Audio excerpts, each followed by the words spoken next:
सनातन धर्म में नवरात्रि को बहुत ही शुभ और पवित्र माना जाता है। हिंदू मान्यताओं के अनुसार साल भर में 4 नवरात्रि मनाई जाती हैं, जिनमें 2 गुप्त नवरात्रि जो तंत्र साधकों के लिए होती हैं और 2 प्रत्यक्ष नवरात्रि होती हैं, जिन्हें हम शारदीय नवरात्रि और चैत्र नवरात्रि के नाम से जानते हैं। इन्हीं 2 प्रत्यक्ष नवरात्रि में हम जगत जननी माँ आदिशक्ति के 9 रूपों की विधि पूर्वक पूजन अनुष्ठान करते हैं।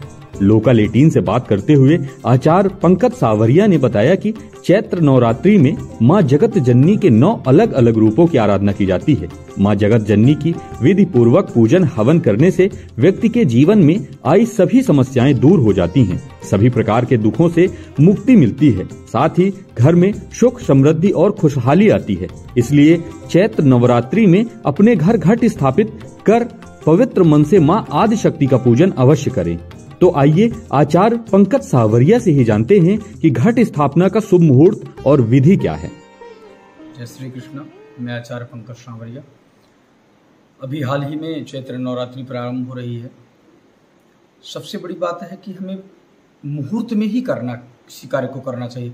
इस समय पर यदि हम दवा लेंगे तो फायदा करेगी, नहीं लेंगे तो दवा निरर्थक हो जाती। उसी प्रकार से प्रातः 6:05 से लेकर 10:16 तक सुंदर 4 घंटे और 11 मिनट का मुहूर्त है इस बार घट स्थापना के लिए। तो सुबह आप 6:05 से 10:16 तक आपको घट स्थापना करना है। घट स्थापना के लिए सबसे सुंदर पहली बात है, आप पंच पल्लव लाएं, जिसमें आम का पत्ता, पीपल का पत्ता, उमर का पत्ता, गुलर का पत्ता और इन 5 पल्लवों को ला करके अपने पास रख लें। इनको स्वच्छ कर लें, साफ कर लें और बरगद का पत्ता भी रहे साथ में, और इनको ला करके साफ सुथरा कर लें। और एक सुंदर नवीन कलश लाएं, मिट्टी का कलश लाएं, जिनको निष्काम भाव से या किसी सहज कार्य की सिद्धि के लिए, किसी कार्य की सिद्धि करना चाहते हैं तो आप एक मिट्टी का कलश ला लें। और मिट्टी के कलश में सुंदर उन 5 पल्लवों को पहले उस कलश के ऊपर, एक कलश का जो गला होता है उस पर आप मौली बांध दें, कलश पर स्वास्तिक बना दें और स्वास्तिक बनाने के बाद आप कलश को गले तक भर दें। उस पर एक सुपारी, एक हल्दी, एक सिक्का, थोड़ा अक्षत, एक पुष्प रख दें और उसके बाद उन 5 पल्लवों को, आम का, बरगद का, पीपल का, उमर का और गुलर का, ये 5 पत्ते, 5 पल्लव इसको कहते हैं, उसको रख दें।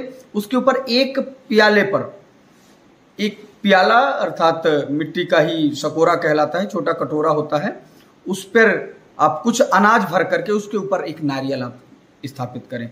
और नारियल स्थापित करके और आप कलश स्थापित हो गया। नीचे आप गौर गणेश की स्थापना करें और इसके बाद आप सुंदर पूजन करें।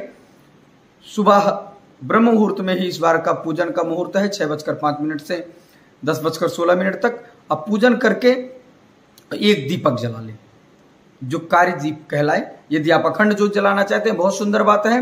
अखंड ज्योत आप कई चीजों से जलाया जा सकता है, जैसे तिल का तेल है, घी से है और अन्य कई चीजों से कई चीजों का दीपक जलाया जाता है। लेकिन आप प्रयास करें कि तिल के तेल का दीपक जलाएं या घी का दीपक जलाएं, बहुत अच्छा रहेगा। मीठा तेल का भी जला सकते हैं, यदि कुछ उपलब्ध नहीं हो रहा तो मीठा तेल का दीपक जला लीजिए। और एक छोटा कार्य दीप जला करके माँ भगवती की एक प्रतिमा रख लीजिए और सुंदर कलश स्थापना करके उसका सुबह शाम पूजन करें। और कलश के चारों तरफ से जवारे आप बो सकते हैं, और नहीं तो आप छोटे छोटे टोकरियों में भी जवारे बोया जा सकता है। और कलश स्थापना करके और सुंदर दोनों समय उसका 9 दिन तक पूजन करें।